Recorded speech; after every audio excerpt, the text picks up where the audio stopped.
ultimately the show is an exploration of like, what does it mean to be a woman in the world? And like, how do you exist in life knowing that things are unfair and dangerous? Like, does that sort of diminish your spirit, or does it give you momentum? Amanda Knox was arrested in 2007, then spent nearly 4 years in an Italian prison for the murder of her roommate Meredith Kercher. Her conviction was eventually overturned and she was definitively acquitted by Italy's Supreme Court in 2015. Since then, she's faced intense global scrutiny and become the subject of documentaries and TV dramas. But now, she's telling her story with a stand-up show at this year's festival, despite protests from the Kercher family and a petition against it. I've been trapped in a tragedy box. Defending her right to perform, the Fringe Society's chief exec warned of a slippery slope for freedom of speech if the show was pulled.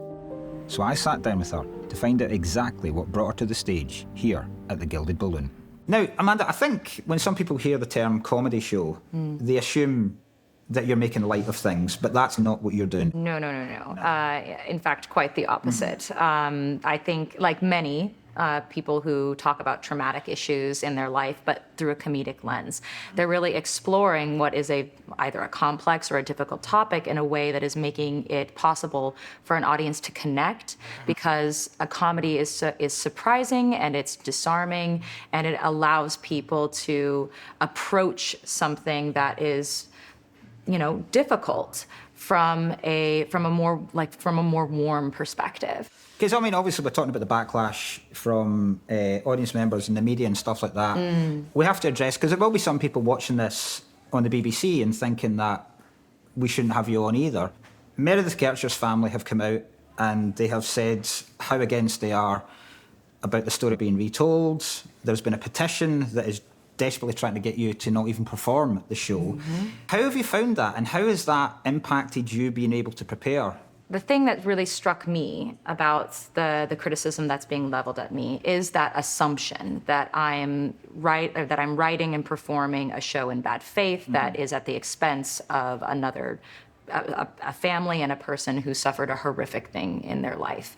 That's absolutely not what I'm doing. And I think that those who will come to my show will see the proof in the pudding. I have worked very, very hard to tell a story that I lived, that I personally lived, that deeply impacted my life and my experience of motherhood and raising a daughter in a world that is dangerous and unfair towards women, and doing so in a way that honors that experience. To be honest, I don't think that the criticism being leveled at me is fair, and I think it's being leveled at an idea of me that doesn't exist. My mom was my hero. When I was 6 or 7, I told her, I want to be a single mom just like you. You know what she did? She made me sign a contract in green crayon. I, Amanda, promise not to have kids until I'm at least 30. It was my first time being coerced into signing a legally binding document. You've written 2 books, you've hosted a podcast, you've now turned to stand-up comedy, and I think my first question really is, why? I feel like I'm going back to my roots as a performer and a silly person. And how have you found stand-up? Because it's not easy. You know what? Like, everyone is like, oh, isn't it scary to like go up there and tell jokes? What if they don't laugh? Yeah. And I don't know. I feel like I've already been judged about as horribly as you can be judged. Yeah. I love the ability of comedy to like take really like complex material, even really dark material, and shifting it in a way so that it's like disarming and something that you can like appetize with the audience. Yeah. Where did the title Cartwheel come from? Well, it's a wink at the ways that I was vilified unfairly over the course of my trials, but also it's this the idea of the show is that I'm speaking directly to my daughter about how to be in the world and how is the world. And one of the things that I'm teaching her is how to do a cartwheel. Right, okay. But of course, that is, like, comes up with sort of loaded. Even something as simple and innocent as a cartwheel is loaded for me because of how the world responded to me and responds to women in general when they stand out and don't just sort of like stay in their tiny little box.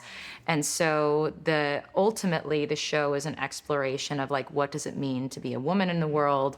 And like, how do you exist in life knowing that things are unfair and dangerous? Like, does that sort of diminish your spirit or does it give you momentum? Like, the reason I came to Fringe was because so many comedian friends of mine have come through here and spoken about like just how incredibly positive the experience is, especially for a show that has like some deep narrative storytelling that talks about, that has both pathos and comedy to it, and makes you cry. Like there's real human emotion and life that is happening through this show, and I can't think of any place better to do it than that's Fringe. largely what the Fringe is for. It's to Yeah. explore shows that you would never do anywhere else. And what are you hoping to get out of the Fringe? I want to make a lot of friends. I thought you were going to say money there. And Oh, I was no. like, you are in the wrong place, Amanda. Yeah, no, I know. No one's making money over here. No, I want to make a lot of friends. I want to take my kids to shows because my daughter especially is really interested in performance. So I'm really excited about the idea of like exploring myself as a performer, but also just being in touch with the performing community and just learning and growing from the experience. Well, thank you very much indeed for taking the time out to speak to us, Amanda. Thank you, and I hope you come to the show. I will.